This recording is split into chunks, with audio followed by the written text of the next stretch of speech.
नमस्कार मित्रों। इसके पिछले वाले वीडियो में हमने संधि देखा था। संधि में स्वर संधि, व्यंजन संधि ये सब हम पढ़ रहे थे। तो व्यंजन संधि हमारी टॉपिक चल रही थी। व्यंजन संधि में हमने 3 नियम पढ़ लिए थे। चौथा नियम हमको पढ़ना है आज। करीब 24 नियम पढ़ने हैं, तो आज चौथा नियम हमारा स्टार्ट होगा। हमारा टॉपिक क्या था? संधि। हमारा टॉपिक क्या था दोस्तों? संधि। और संधि में हम लोग क्या पढ़ रहे थे? व्यंजन संधि। क्या पढ़ रहे थे दोस्तों? व्यंजन संधि। व्यंजन संधि। व्यंजन संधि में 3 नियम पढ़ लिए थे। चौथा नियम क्या कहता है? नियम देखते हैं। नियम नंबर 4। नियम नंबर 4 क्या कहता है कि जब किसी संधि में प्रथम पद में कौन सा वर्ण हो? प्रथम पद में चौथा वर्ण हो, किसी वर्ग का चौथा वर्ण हो और उसका योग किससे हो? तीसरे वर्ण से हो या चौथे वर्ण से हो। किस वर्ण से हो? तीसरे वर्ण से हो या चौथे वर्ण से हो। तो इस वर्ण के यह वर्ण अर्थात प्रथम पद का चौथा वर्ण अपने ही स्थान पर या अपने वर्ग के किस वर्ण में बदल जाएगा? तीसरे में। किस में बदल जाएगा दोस्तों? तीसरे में। अर्थात किसी संधि के प्रथम पद में चौथा वर्ण हो, किसी संधि के प्रथम पद में किसी वर्ग का चौथा वर्ण हो और उसका योग किससे हो? किसी वर्ग के तीसरे या चौथे वर्ण से होता है। तो यह चौथा वर्ण अर्थात प्रथम पद का लास्ट वर्ण अपने ही वर्ग के तीसरे वर्ण में बदल जाएगा। इसकी परिभाषा हम बोल दे रहे हैं दोस्तों, लिख लीजिएगा। पहले उदाहरण देख लेते हैं। उदाहरण क्या कहता है? जैसे दिग्गज। दिग्गज क्या शब्द है? दिग्गज। एक और ले लेते हैं, कग्गज। कग्गज ले लिए दोस्तों। अब हम दिग्गज और कग्गज का संधि विच्छेद इसी नियम से कर रहे हैं, इसी नियम के उदाहरण है। तो इसका संधि विच्छेद क्या होगा? दिघ धन गज। क्या होगा दोस्तों? दिघ धन गज। और इसका संधि विच्छेद पहले हम एक का देख लेते हैं। तो इसका होगा दिघ धन गज। अगर हम देखें दोस्तों तो क्या देख रहे थे कि हमारा संधि जो है उसमें किसी वर्ण अर्थात तीसरा वर्ण जो है किसी तीसरे वर्ण या चौथे वर्ण से मेल होता है। क्या देखें दोस्तों? इसका संधि विच्छेद क्या होगा? दिघ धन गज। अब हमने पढ़ा क्या कि किसी संधि में प्रथम पद का कौन सा वर्ण होगा? इसको तोड़ लेते हैं। दी धन घ धन ग धन ज धन ज। अब हमने संधि क्या पढ़ा? इधर हमारा प्रथम पद हो गया, इधर द्वितीय पद हो गया। अब हमने क्या पढ़ा? प्रथम पद के लास्ट वर्ण में कौन सा वर्ण हो? चौथा वर्ण हो। कौन सा वर्ण हो दोस्तों? चौथा वर्ण। घ कौन सा वर्ण होता है? क वर्ग का चौथा वर्ण होता है।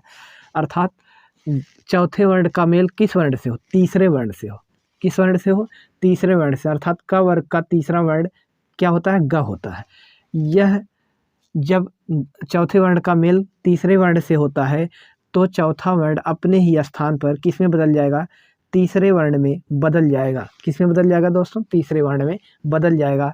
इसके बाद इधर है ग, इधर है ज और इधर क्या मिल गया हमको? दी। अब हम इसका संधि विच्छेद करेंगे तो क्या निकलेगा? दी आधा, यहाँ हलंत लगा है दोस्तों, तो ग, इधर पूरा ग और इधर ज अर्थात दिग्गज। दिग्गज से हमें दिग्गज प्राप्त हो गया। ये कौन सा नियम है? तो चौथा नियम है। ऐसे इसको भी कर लेते हैं। तो इसका संधि विच्छेद क्या निकलेगा दोस्तों? कघ धन गज। क्या निकलेगा? कघ धन गज। अब का पूरा तोड़ते हैं तो निकलेगा क धन घ धन ग धन ज। क्या निकला? क घ धन ग धन ज। अब हमने नियम क्या पढ़ा? तो चौथा वर्ण प्रथम पद का लास्ट वर्ण कौन सा हो? किसी वर्ग का चौथा वर्ण हो। कौन सा वर्ण हो? चौथा वर्ण। और इसका मेल किससे हो? तीसरे वर्ण से हो।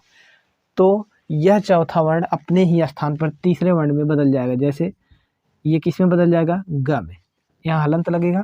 इधर क्या मिला हमको? ग मिल गया और इधर क्या मिला? ज मिल गया और इधर क्या बचा है? क। अब हम पूरा जोड़ेंगे तो क्या मिलेगा? क मिल गया। ग को आधा ग लिखा, खड़ी पाई हटाते ही ग आधा हो जाएगा और इधर पूरा ग है तो इसको लिख लेंगे, उधर ज बचा है अर्थात कग्गज। क्या मिल गया दोस्तों? कग्गज से हमें कग्गज प्राप्त हो गया। अब इसकी परिभाषा क्या बनती है देख लेते हैं। तो जैसे हम परिभाषा बोल दे रहे हैं, आप लोग लिख लीजिएगा।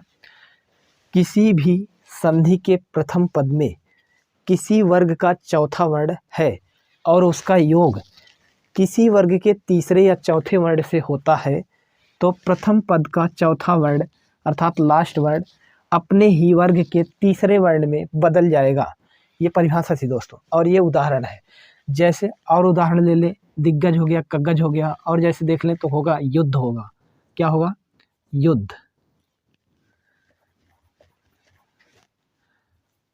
युद्ध। और क्या होगा? बुद्धि होगा। क्या होगा दोस्तों? बुद्धि। क्या होगा? बुद्धि। ये सब उदाहरण किसके हैं? तो नियम नंबर 4 के। अब ये नियम नंबर 4 हो गया दोस्तों। कौन सा नियम? 4। इसको देख लीजिए, स्क्रीनशॉट लेना है तो ले लीजिए। हम अगले नियम पर चलते हैं। अगला नियम क्या कहता है दोस्तों? तो इसको देखते हैं।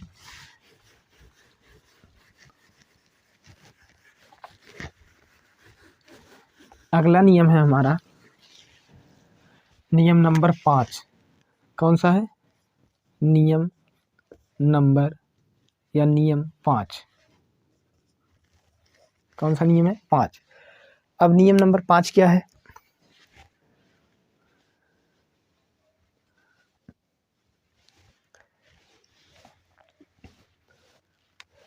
नियम नंबर 5 है, किसी भी संधि के प्रथम पद में द वर्ण, लास्ट वर्ण कौन सा आता है? द वर्ण आता है। कौन सा वर्ण आता है दोस्तों? द वर्ण आता है। और उसके पहले इस द के पहले क्या हो? री हो। क्या हो? री हो। इस द के पहले री हो, तो यह द किसी भी संधि के प्रथम पद का लास्ट वर्ण, किसी भी संधि के प्रथम पद का लास्ट वर्ण द हो, उसके पहले रिकार हो अर्थात मूर्धा स्वर हो, और उसका मेल किससे हो? मा वर्ण से हो। किससे हो? मा वर्ण से हो। तो यह मा वर्ण से होने पर यह द जो है ड़ा में बदल जाएगा। किस में बदल जाएगा दोस्तों? ड़ा में बदल जाएगा। एक बार हम फिर से देखते हैं दोस्तों। जैसे हमने बताया कि किसी भी संधि का प्रथम पद का लास्ट वर्ण द हो। क्या हो? किसी भी संधि के प्रथम पद का लास्ट वर्ण द हो। क्या हो? द हो। और उसके पहले, इस द के पहले प्रथम पद में ही क्या हो? रिकार हो अर्थात मूर्धन्य स्वर हो अर्थात री हो। और इस द का मेल किससे हो? मा वर्ण से हो। किससे हो? मा वर्ण से होता है। जब मा वर्ण से होता है तो यह द वर्ण जो है अपने ही स्थान पर किस में बदल जाएगा? ड़ा में परिवर्तित हो जाएगा। किस में परिवर्तित हो जाएगा? ड़ा में परिवर्तित हो जाएगा। जैसे उदाहरण देखते हैं हम। जैसे मृण्मय। क्या होगा दोस्तों? मृण्मय। मृण्मय। इसका संधि विच्छेद देखेंगे तो क्या होगा? मृद धनमय। क्या होगा? मृद धनमय। अब इसको और तोड़ लेंगे तो क्या निकलेगा दोस्तों?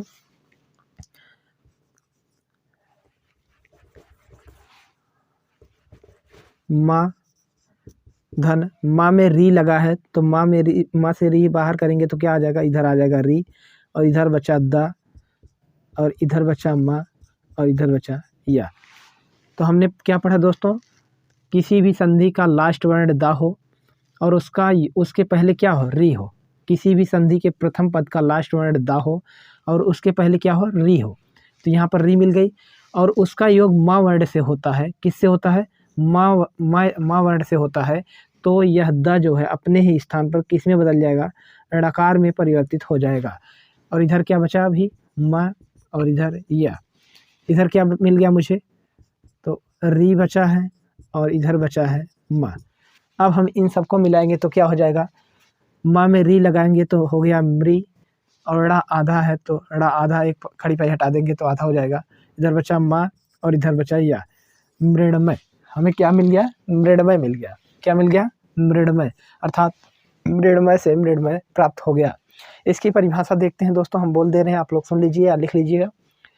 किसी भी संधि का या किसी भी संधि के प्रथम पद का लास्ट वर्ण द हो। क्या हो? लास्ट वर्ण द हो और उसके पहले रिकार हो अर्थात मूर्धन्य स्वर हो और द का योग या द का मेल किससे हो? मकार से हो, मा वर्ण से हो। तो ऐसे में द अपने स्थान पर ण में परिवर्तित हो जाएगा। किस में परिवर्तित हो जाएगा? ण में परिवर्तित हो जाएगा। जैसे हमने मृण्मय उदाहरण देखा, ऐसे होता है। अन्य उदाहरण देखते हैं तो होता है मृण्मयी। क्या होता है? मृण्मयी। इसका संधि विच्छेद करेंगे तो क्या निकलेगा? मृद धनमयी। मृद धनमयी। ऐसे होता है मृण मूर्ति। क्या होता है? मृण मूर्ति। इसका संधि विच्छेद क्या होगा? मृद धनमूर्ति अर्थात मिट्टी की मूर्त। तो दोस्तों यह चौथा नियम और पांचवा नियम है। आज के लिए इतना ही, मिलेंगे नेक्स्ट वीडियो में। अगर आपको अच्छा लगा हो तो सब्सक्राइब कर लीजिएगा, लाइक कर लीजिएगा और शेयर कर दीजिएगा। आज के लिए इतना ही, थैंक्स।